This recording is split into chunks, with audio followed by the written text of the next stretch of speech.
괴산에 있는 세계 가난 기도원에서 3일간 금식하고 올라왔습니다.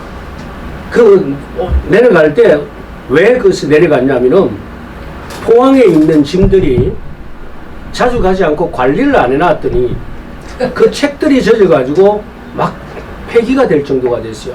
근데 가장 중요한 거는 보니까 내가 쓰던 가장 아끼던 책들이 물에 젖어가지고 쓸 수가 없을 정도로 흥건하게 젖어 있는 거예요. 그래서 그 중에서 책을 제가 찾아가지고 온 것이 느헤미야의 를 중심으로 한 일터에서 함께 일하는 지도자라는 책 하나하고, 그 다음에 이승만 대통령의 독립정신과 한국교회 핍박이라는 책 중에 있는데, 독립정신은 다른 데 놔둬가지고 젖질 않았는데 한국교회 핍박은 다 젖어버렸어요. 그리고 다른 분이 쓰셨던 소설 형태로 썼던 이승만에 대한 전기 3권을 제가 가지고 왔습니다. 전거로. 예. 근데 그걸 놓고 강단에 올려놔 있던 일터 교회를 세우자는 이 내용을 꾸준하게 하던 것을 다시 갖고 와서 기도원에 들어가서 전체 처음부터 끝까지 계속 다시 점검을 했습니다.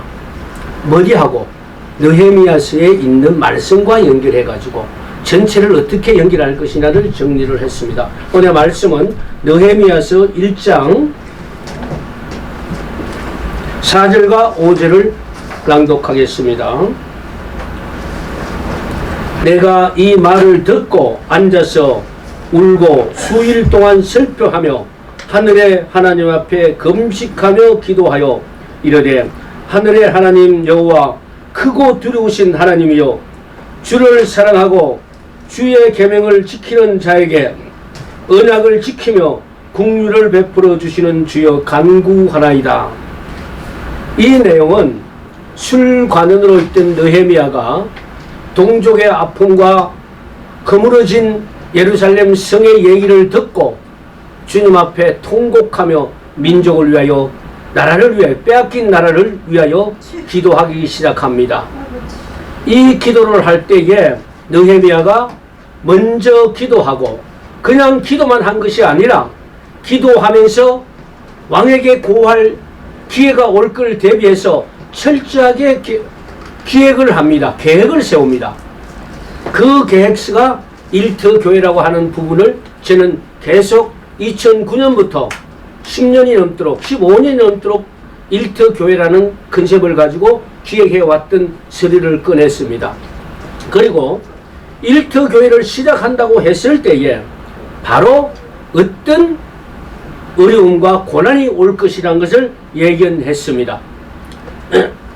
느헤미야 선지자가 왕 앞에 있을 때에 왕이 어찌하여 그 얼굴에 수심이 있느냐고 물었을 때에 두려워 떨었지만은 잠시 묵도하여 하나님 앞에 기도하고 자기가 준비했던 것을 왕 앞에 브리핑하기 시작합니다. 그 브리핑을 했더니 왕은 즐거이 가기를 원했어요. 열조가 있는 곳에 제가 가기를 원했고, 그 성전 건축을 위해서 그냥 간 것이 아니고 그 지역에 있는 총독들에게 물자를 주게 하고 프리패스를 할 수 있는 여건을 다 미리미리 준비하게 합니다. 그것이 그냥 있는 것이 아니라 한 단계마다 길을 열어가게 하시는 하나님의 계획을 볼 수 있었습니다. 그리고 그곳에 가니 도비아나 이런 방해꾼들이 하나님의 말씀을 흥하게 하는 자가 왔다고 하여 방해하기 시작합니다. 이 방해를 느헤미야는 아주 지혜롭게 잘 견디며 극복해 나갑니다. 그리고 성을 지을 때 그 성에 있는 분들한테 이 성이 회파되었으니까 진짜 이렇게 해서 명령하지 않았습니다. 아무도 모르게 동문으로 나가서 전체 현장을 살펴보고 지도 면밀하게 살펴본 이후에 회의를 할 때 그들한테 질문을 합니다. 성이 회파되는데 이것은 어떤 것이냐? 질문을 하기 시작합니다. 질문을 했을 때에 그 있던 족장들의 대표가 성을 다시 구축합시다. 각 분야의 지도자들을 동기부여를 시킵니다. 느헤미야가 12지파 한 분 한 분을 선교시키면서 성을 쌓아가기 시작할 때에 반대파에서는 반대를 해나가기 시작하죠. 그 반대를 이기고 극복해 가는 것이 느헤미야의 리더십이었습니다. 상대를 질책한 것이 아니라 그들을 오히려 격려하고 그들이 오히려 우리 사업에 동참할 수 있도록 끌어낼 수 있는 그 리더십을 느헤미야를 통해서 볼 수가 있었습니다. 그래서 저는 오늘 느헤미야서를 보면서 기획했던 서류들을 가지고 만들었던 내용들을 잠깐 놓고 말씀을 드리도록 하겠습니다. 지금 우리 대한민국 어제 5월 25일 광화문 광장을 주도 면밀하게 관찰했습니다. 정광훈 목사가 주도하고 있는 애국 집회와 그리고 서울역을 중심으로 한 이재명 주도하에 집회를 양쪽을 주도 면밀하게 주시를 해서 봤습니다. 대한민국은 이승만 대통령의 건국 당시에 자유민주주의와 시장경제, 법치주의가 현재 무너져 내리고 있는 것을 발견합니다. 진실이 거짓이 되고 거짓이 진실되어서 누가 대한민국을 흥하게 하는 세력인지 누가 대한민국을 망하게 하는 세력인지 국민들은 혼돈스럽고 그리고 판단이 서지 않는 현 시국에 와 있습니다. 이러할 때에 한국교회는 느헤미야 선지자가 주님 앞에 무릎 꿇고 기도하고 하나님께서 그리고 특별하게 우리의 동맹국인 미국이나 자유진영에서 우리가 무엇을 도와줄까 얘기했을 때에 우리는 우리의 계획을 청사진을 공개할 수 있어야만 합니다. 그래서 저는 이 키워드를 회복이라는 단어를 가지고 나왔습니다. 아멘. 한국교회가 회복되어야 되고 한국교회가 회복되기 위해서는 가정공동체, 하나님이 주신 최초의 공동체, 가정공동체가 회복되어야만 합니다. 그리고 지역공동체가 회복되고 국가공동체가 하나님의 말씀으로 다시 회복되어야 된다고 봅니다. 두 번째, 그렇게 하기 위해서는 한국교회가 지금 강단에서 하고 있는 강단 목회는 병행해 하고 있지만은 코로나 팬데믹 이후에 교회를 떠난 많은 분들이 이제는 교회를 가지 않고도 집에서 직장에서 예배를 드릴 수 있는 것이 익숙해졌습니다. 그러다 보니 각 교회 강단에서는 떠다니는 교회, 플로팅 교인들을 어떻게 그분들을 영적으로 성장시키고 그들이 현장에서 일어나고 다시 회복될 수 있게 할 것이라는 게 주요 관심사로 떠오르고 있습니다. 이러할 때 우리 한국교회 목회자들은 주일날 예배한 이후에 함께 되었던 분은 일터로 가서 그들과 함께 일할 수 있는 마인드, 흩어지는 교회가 되어야 될 줄로 믿습니다. 아멘. 그래서 월요일부터 금요일까지는 현장에 가서 가장 훈련되어 있는 전문가들과 그 지역에 그 영업에 그 사업에 같이 동참하면서 그분들을 일으켜 세우고 무너졌던 성을 보수하고 그들이 다시 하나님 앞에 정확하게 그리고 단단하게 서갈 수 있도록 컴패트 컴퍼니를 세워갈 수 있도록 그들을 지원하고 섬겨줘야 될 것입니다. 우리 예수님께서 십자가에 달리시기 전 그 전날에 제자들의 발을 씻기시면서 부탁을 하셨습니다. 선생된 자로서 제자들의 발을 씻겼던 이 모습을 우리 제자들도 현장에 가서 목회자 대 신분에서 내 성도들을 섬길 수 있는 모델 서번트 리더십을 보여주셨습니다.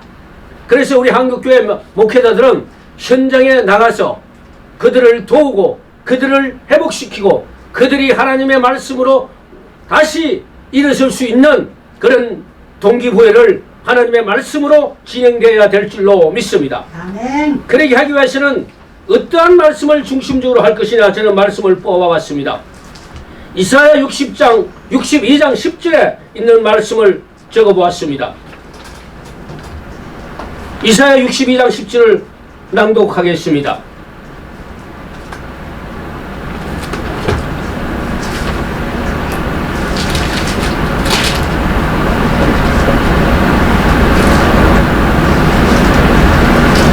성문으로 나아가라.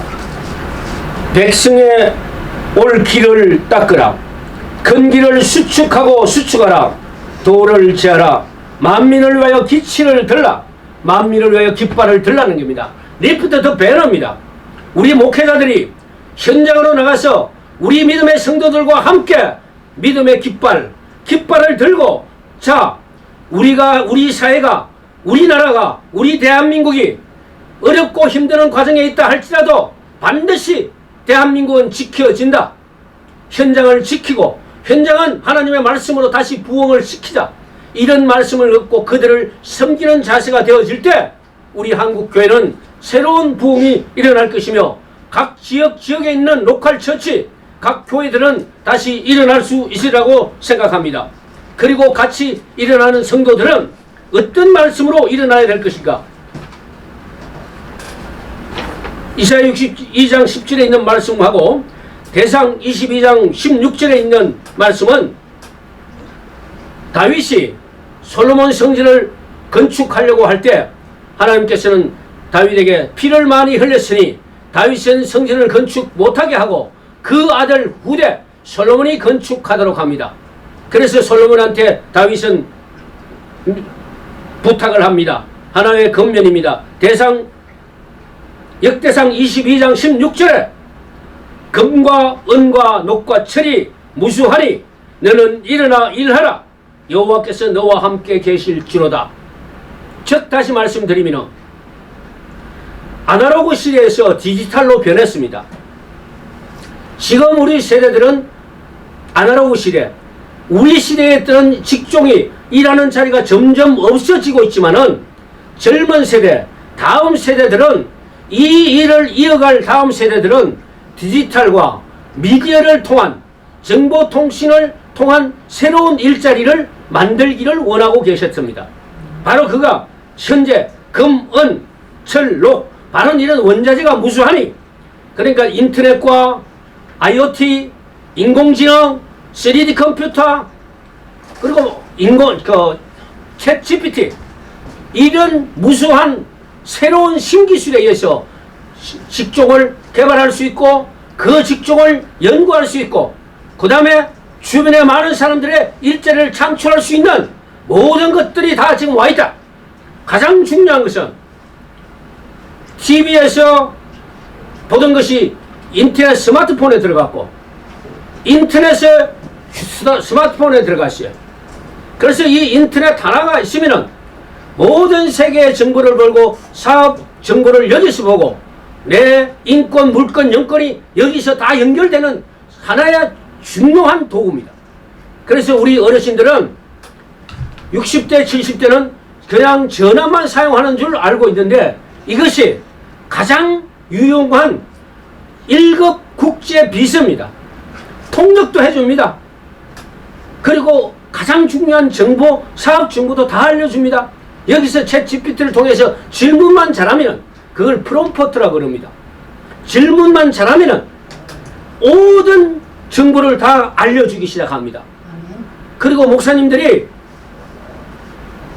일주일간 선교 원고를 쓰던 것이 프롬프트의 능력을 잘 익힌 목사님이 챗 GPT를 통해서 설교 말씀에 제목 넣고 말씀만 넣으면 쭉 설교 말씀이 다 나옵니다.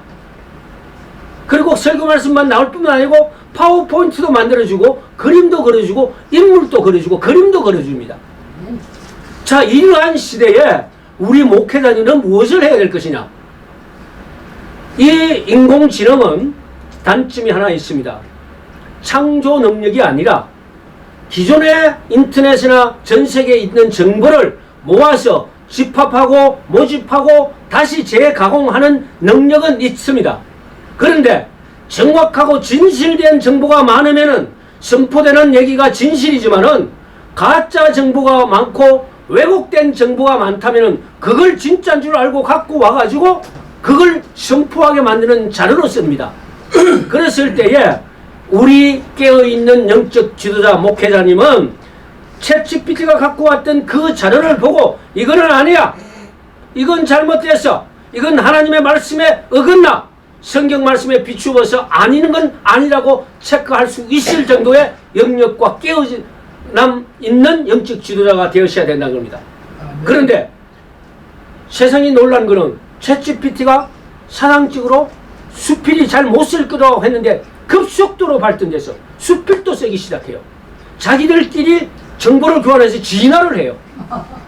그러다 보니까 인간의 밑에 있다고 생각했는데 인간을 추월할 수 있는, 보통 사람들 95% 이상은 다 이 밑으로 가요. 5% 있는 영적 지도자들은 이 인공지능을 다룰 수 있어야만 됩니다. 그게 바로 영적 지도자들이고 각 지역에 있는 목회자들입니다. 그 목회자들이 이러한 새로운 도구, 인공지능을 이용한 설교 제목과 함께 주변에 있는 사람들을 어떻게 리더하고 동기부여해서 일터에서 그들이 자기들의 일을 감당하고 없어지는 직종이 아니라 새로운 직종을 감당하고 소득을 창출하고 그 소득에 의해서 주변에 있는 사람들을 도우고 배려하고 모시고 섬기는 그런 성도들을 키우고 육성하고 연결해 나가야 되리라고 생각합니다. 세 번째, 그러면 누가 해야 될 것입니까? 2030 세대, 디지털 세대입니다. 좌파 때, 10년 좌파 정부 때 젊은 애들을 이상하게 만들어서 헬조선이라고 했습니다. 대한민국이 6.25 사변 이후에 건국된 그 이후에 반년 만에 6.25 사변이 일어났고 3년간의 지루한 남북 간의 북한의 침략으로 대한민국이 전쟁에 휩싸여 미국을 비롯한 자유우방국 16개국과 62개국의 원조와 도심으로 인해서 대한민국이 일어났습니다. 가장 핵심적인 것은 미국과 대한민국이 상호 방위 조약을 체결됐고 그 조약에 의해서 우리는 안보는 미국에 맡기고 경제 개발을 열심히 한 덕분에 경제대국 10위까지 올랐습니다. 그리고 무기 방산 아주 놀랍죠. 요새 K방산 대한민국 무기가 전 세계로 수출이 되고 미국도 깜짝 놀랄 만큼 방위조약 맺을 당시에는 상호라는 얘기, 한국과 미국이 상호라는 얘기가 이렇게 기울어졌는데 지금은 한국을 미국이 원하고 있는 상황입니다. 이만큼 이 상호라는 것이 중요하겠습니다. 저는 이 상호라는 이 말씀을 보면서 이승만 대통령의 앞을 내다보는 해안과 예전자적인 그 선언, 거기에서는 깜짝 놀랄 수밖에 없습니다. 잠깐 얘기가 빗나갑니다마는 이 민족이, 대한민국이, 우리나라 국민이 이승만 대통령에 대한 새로운 인식과 그분이 국부로서 대한민국에 베풀어 주신 그 은혜, 그 섬김, 했던 그 업적을 우리는 다시 기억하고 그분을 잘 기억하고 후대들한테 올바로 가르치고 올바로 전달해야 될 줄로 믿습니다. 아멘.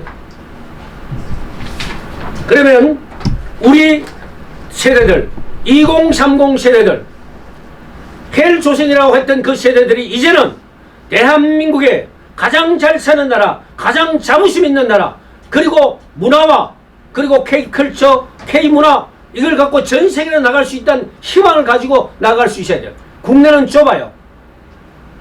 젊은이들이 전 세계로 나갈 수 있는 그 마인드를 우리가 그들에게 심어줘야 될 것입니다. 전 세계를 경영했던 김우중 회장이 말씀했습니다. 세계는 넓고 할 일은 많다 그랬으면 우리나라는 부존 자원이 부족했기 때문에 박정희 대통령 때 수출 주도형 경제였습니다. 경공업에서부터 시작해서 중화학공업에 일으키면서 우리 젊은이들이 무역맨으로 해서 전 세계에 수출맨으로 했고 각 지역 그 나라에 가서 경제를 지원하면서 자원 개발해서 그 자원이 우리한테 다시 생산재 자원으로 다시 수입하고 그걸 가공해서 전 세계로 수출하는 수출대국이 되었습니다. 이것이 이승만 대통령의 자유민주주의와 시장경제 두 축 안에서 구축해놨던 그 구도이기 때문에 가능했습니다.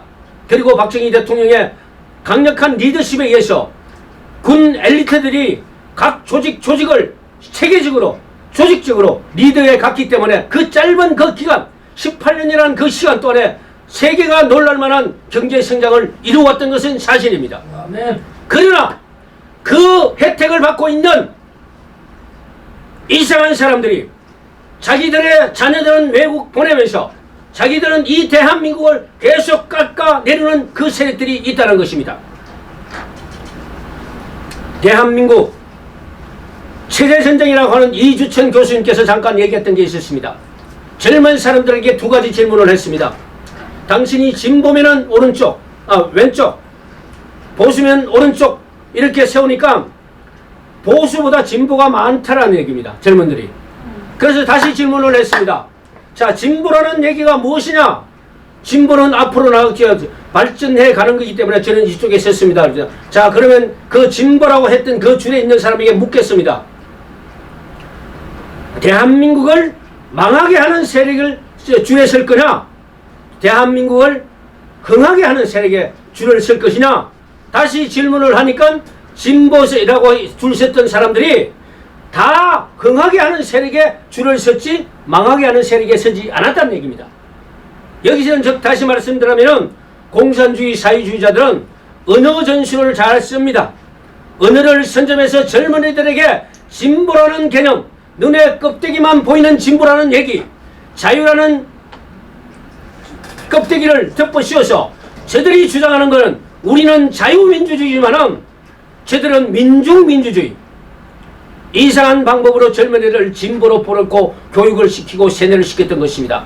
이제 우리 국민들은 세뇌되었던 사람들을 정확하게 대한민국을 성장시키고 발전시키고 회복시키고 결국은 재건시킬 수 있는 사람들은 바로 진보 세력이 아니라 하나님의 말씀으로 훈련된 새로운 언약을 받은 사람들, 서로 사랑하는 사람들, 하나님이 이 땅에 보내신 예수 그리스도가 이 땅에 오신 목적은 우리를 심판하러 오심이 아니라 우리를 구원하러 오셨다는 사실을 분명히 알고 구원론 그리고 십자가에 매달려 돌아가셨지만은 모든 것을 이기고 다시 살아나신 예수 그리스도의 부활 신앙을 갖고 대한민국을 다시 일으킬 수 있는 각오를 하는 젊은 사람들이 같이 연결되어야 될 줄로 믿습니다. 아멘. 그래서 우리 젊은이들은 세상의 빛과 소금의 역할을 감당할 수 있도록 각 지역에 우리 믿음의 리더들, 목회자들은 그들에게 세상의 빛과 소금의 역할을 할 수 있도록 동기부여를 해줘야 될 것입니다. 부패되는 곳에 소금이 필요하고 삶의 재미가 없고 삶을 포기하는 곳 사람의 소금이 필요합니다. 세상이 살맛나게 하는 맛깔스럽게 만들어주는 그것이 바로 소금과 빛과 소금의 역할이라고 봅니다. 그리고 어둠이 있는 곳에 잘못된 논리와 잘못된 이념 속에서 잘못된 교육 속에서 있던 그분들의 생명의 빛, 말씀의 빛을 그들에게 전달해 줌으로 말미암아서 성령의 능력으로 그들이 변화되어서 하나님의 사람으로 변화되는 그 역사가 대한민국 땅에서 곳곳에서 우리 가정에서부터 시작해서 각 지역사회에서 일어날 줄로 믿습니다. 아멘. 바로 이 복음을 들은 지금 이 시간 이 말씀을 들은 여러분과 저와 이 역할을 감당해야 될 줄로 믿습니다. 아멘. 하나님께서 명하실 때에 제가 가겠나이다 결단하는 시간이 있어야 됩니다. 아브라함 링컨이 계획을 짤 때 이 얘기를 했습니다. 세부 계획을 짜는 것은 뒤로 미루고 내가 이 일을, 이 미션을, 이 콜링, 소명을 내가 할 것이냐 알 것이냐 작정하고 결단하고 그 다음에 계획을 세우라고 그랬어요. 즉 다시 말씀드리면 하나님 앞에 기도하고 이것이 하나님의 계획 속에 있었다는 것을 확신해야 됩니다. 느헤미야가 동족들의 아픔을 보고 울며 통곡하면서 무너진 성을 회파한 것을 어떻게 하면 재건할 것인가를 놓고 주님 앞에 하나님 앞에 통곡하고 기도했던 것처럼 우리 젊은 사람들, 그분들을 다시 이끌어내기 위해서 우리 목회자들은 그들을 놓고 통곡하며 그들의 영혼을 위해서, 그들의 미래를 위해서, 다음 세대를 위해서 우리는 다시 계획을 세워야 될 것입니다. 계획을 세우기 전에 젊은 사람들을 어떻게 하면 이끌어낼 것인가? 그 젊은 세대들을 하나님의 말씀으로 다시 이어갈 세대로 만들어 갈 것이냐? 이것을 우리는 그들에게 꼭 전달하고 말겠다는 결단을 가져야 될 줄로 믿습니다. 그래서 한국교회 성도들은 다음과 같은 일에 앞장서야 될 줄로 믿습니다. 일터교회에서 함께 일하면서 서민경제 회복에 앞장서야 될 줄로 믿습니다. 그리고 우리 대한민국 소득 양극화가 심각해지고 있습니다. 그 소득 양극화 중심축에 작은 교회들이 일터교회에 나가서 교역자와 그 성도들이 함께 연합해서 일을 만들어 가야 될 줄로 믿습니다. 그리고 교회 양극화 해소에 일터교회가 많이 흥해야만이 기존의 강단교회와 발맞추어서 쌍두마차로 기존에 있는 강단교회와 일터에서 일하면서 작은 군소 목회자들이 함께해서 두 줄기로 해소해서 경제를 회복시켜 나갈 때 대한민국은 희망이 있습니다. 아멘. 나라와 민족을 위해서 기도하며 삶의 현장을 선도해 나가야 할 것입니다. 그리고 사업적 솔루션을 밤의 개념, 미션으로서의 비즈니스를 도입하면서 현장 사역자들이 순종하며 협력해 나가야 될 것입니다. 또 현장 사역자 사모 역시 목회자님들과 함께 연합하여서 동참하고 성도들을 위로하고 형제들을 섬겨놔야 될 것입니다. 결론적으로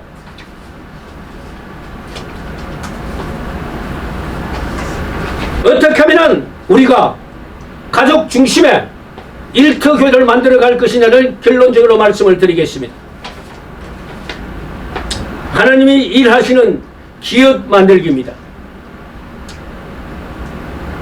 기업, 꾀할 기자를 쓰기도 하지만은 이사야 60장 1절에 일어나서 빛을 발하라. 그 가족이 가정을 중심으로 한 아내와 자녀들이 연합해서 일어날 수 있도록 조직적으로, 체계적으로, 구체적으로 만들 수 있는 그 기업 만들기가 있어야 됩니다. 그렇게 하기 위해서는 다니엘서 12장 3절과 4절에 있는 말씀을 한번 낭독합니다. 지혜 있는 자는 궁창의 빛과 같고 궁창의 빛과 같이 빛날 것이요 많은 사람을 옳은 대로 돌아오게 한 자는 밤하늘의 별과 같이 빛이 되리라. 많은 사람이 빨리 왕래하고 지식이 더하리라. 바로 다니엘서 12장 4절에 있는 말씀은 디지털 사회, 정보통신 사회를 예고했던 것입니다. 많은 지식이 더하고 교통이 빨라지니라. 바로 이러한 시대적인 변화를 갖고 우리는 눈물을 흘리며 씨를 뿌리는 자, 기쁨으로 거두리라. 울며 씨 뿌리려 나가는 자는 정령 기쁨으로 그 달을 가지고 돌아오리라. 그리하여서 우리 대한민국을 살리는 전략이 각 지역 교회, 일터교회가 땀 흘려 일하면서 대한민국을 살리는 가장 기초적인 일, 이 일을 우리 한국교회가, 작은 교회가 연합하여서 이 일을 감당해 나가야 될 줄로 믿습니다. 잠시 기도하시겠습니다. 사랑의 하나님 감사합니다. 느헤미야의 기도 제목을 놓고 우리 현장에 있는 목회자들이 내 나라 내 민족을 위해서 작은 교회 목회자들이 함께 연합하고 함께 일할 수 있는 네트워크 구축하기를 원합니다. 그 네트워크 구축할 수 있는 솔루션을 허락하시옵시고 동기부여를 허락하여 주시옵시고 말씀을 허락하여 주셔서 우리가 다시 시작할 수 있는 시스템을 허락하여 주시옵소서. 사람을 붙이시옵소서. 자금을 붙이시옵소서. 솔루션을 붙여주셔서 우리가 연합하고 함께 일할 수 있도록 도와주시옵소서. 예수 그리스도 이름으로 기도하옵나이다. 아멘. 아멘.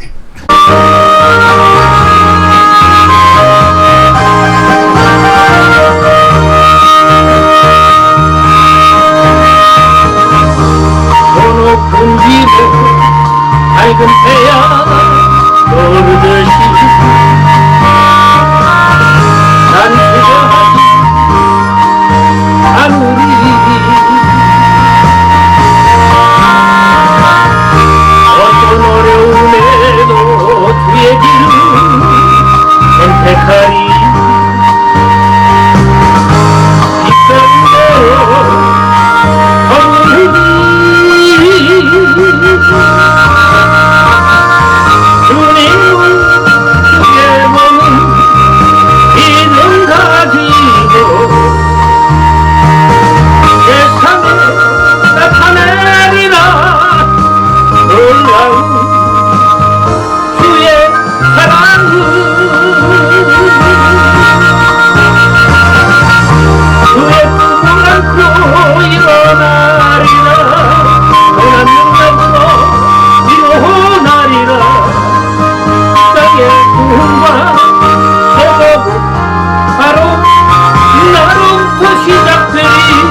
대복은 바로 나로부터시다 별이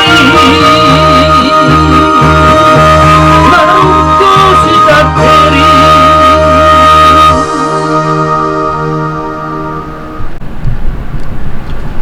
주 예수 그리스도의 은혜와 하나님의 사랑과 성령의 감화 감동으로 말미암아 이 자리에 모인 모든 성도님들과 앞으로 있을 다음 세대들에게도 영원히 하나님의 은혜가 있을지어다. 아멘.